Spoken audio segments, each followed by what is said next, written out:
500 கோடி கருப்பு பணம் முதலமைச்சரை தூக்கு தூக்கு. என்ன தகவல் வெளியாகி இருக்கிறது அப்படின்னு வந்து பாத்தீங்கன்னா, ஆந்திர மாநிலத்தின் பிரம்மாண்டத்தின் நாயகன் அப்படின்னு சொல்லிட்டு நினைத்து கொண்டிருந்தோம். ஒருவரின் உள்தோற்றம் பார்ப்பதற்கு ரொம்பவே வந்து பாத்தீங்கன்னா இறுக்கமாக, சில பேருக்கு வெளித்தோற்றம் பார்ப்பதற்கு பூனை கொட்டான்னு சொல்லுவாங்க. பூனை எப்படி சொல்றது, ஊமக்கோட்டா அப்படின்னு சொல்லுவாங்க பாத்தீங்களா, அந்த மாதிரி ஆயிப்போச்சு ஆந்திர மாநிலத்தின் முன்னாள் முதலமைச்சர்களுடைய செயல்பாடுகளுக்கு மேல் செயல்பாடுகள். என்ன ப்ரோ சொல்றீங்க, அப்படி என்ன பண்ணிட்டாரு ஜெகன் மோகன் ரெட்டி அப்படின்னு வந்து கேட்டீங்கன்னா, ஜெகன் மோகன் ரெட்டிக்கு இப்ப சவாலாக இருப்பது எதுனா, 2 சவால்கள் இருக்கிறதை நம்மளால வந்து பார்க்க முடிகிறது.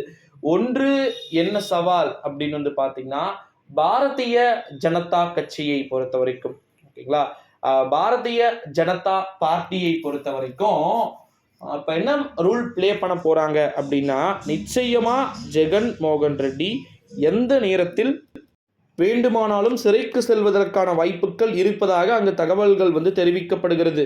காரணம் என்ன அப்படின்னா, 500 கோடி அளவுல பிரம்மாண்டமான அரண்மனை கட்டப்பட்டிருக்கு.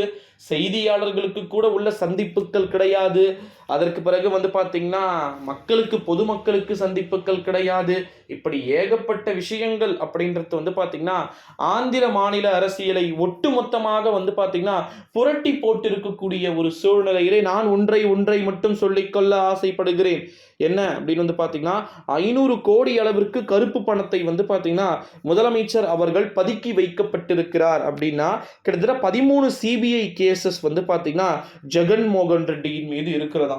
ஓகேங்களா, சோ உள்ள போனா கட்சியே அழிஞ்சிச்சு, அவ்வளவுதான். ஒய்எஸ்ஆர் அப்படின்ற அந்த ஒரு கட்சியே வந்து பாத்தீங்கன்னா இருக்காது. அந்த ஒரு சூழல்ல தான் வந்து பாத்தீங்கன்னா இப்ப இருக்கக்கூடிய ஒரு சூழ்நிலையிலே, நான் லாஸ்ட் மாசம் திருப்பதிக்கு போயிட்டு வந்தேன். அப்போ வந்து பாத்தீங்கன்னா ஜெகன் மோகன் ரெட்டியுடைய ஆட்சியா இருந்தது. இப்ப இந்த மாசம் வந்து திருப்பதிக்கு போக போறேன். ஸோ இப்போ வந்து பாத்தீங்கன்னா சந்திரபாபு நாயுடுடைய ஆட்சியா வந்து இருக்க போகுது. இந்த ஒரு சூழ்நிலையில தான் ஆந்திராவில் திருப்பதியிலிருந்து எல்லாத்துலேயுமே வந்து ஊழலை செய்து வைத்திருக்கிறார். தமிழ்நாட்டின் முதலமைச்சரின் நெருங்கிய நண்பராகவும் ஜெகன் மோகன் ரெட்டி இருப்பதன் காரணமா நிச்சயமா நம்ம வெயிட் பண்ணி தான் வந்து பார்க்கணும் நண்பர்களே.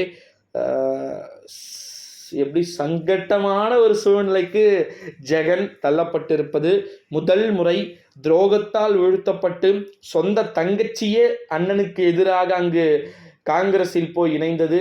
இப்படி ஏகப்பட்ட விதமான விஷயங்கள் அப்படின்றது வந்து பாத்தீங்கன்னா ஒரு புறம் நடந்துகிட்டு இருக்கக்கூடிய ஒரு வேளையிலே நிச்சயமா என்ன மாதிரியான விஷயங்கள் நடக்க போகுதுன்றத நம்ம வெயிட் பண்ணி தான் வந்து பார்க்கணும் நண்பர்களே. 500 கோடி அளவிற்கு கருப்பு பணம் முதலமைச்சரை தூக்க வேண்டிய ஒரு சூழ்நிலைக்கு தள்ளப்படுவார்களா? டெல்லி மேலிடம் அவங்க சொல்றதுல தான் இருக்கு எல்லாமே. ஓகேங்களா, ஸோ வெயிட் பண்ணி பார்க்கலாம்.